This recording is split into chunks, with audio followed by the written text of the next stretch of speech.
yo, this is Cinderella Sew. What up? Today we're gonna sew down a collar of a V-neck shirt we cut. Turn the shirt inside out, cut a slit here, and now we've sewn all the way up each side to the shoulder seam. So that when we turn it right side out, it looks nice and finished like this. So the first thing you wanna do is flip the shirt inside out. We're just gonna make a little snip.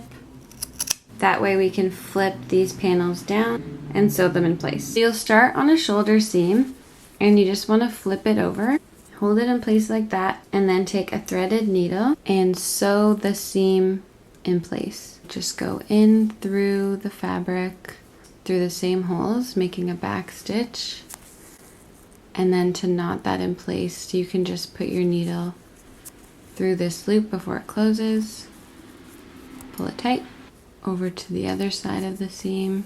And once you're on the other side, you can make a couple more knots. So when the shoulder seam is securely sewn, now all we have to do is sew all along the collar. And here we go. So just fold the collar up as you go. So down, up, pull through. Now make sure that the thread is nice and tight in the fabric, but not too tight. And do a back stitch, which is just starting behind and coming through the last hole you already went through.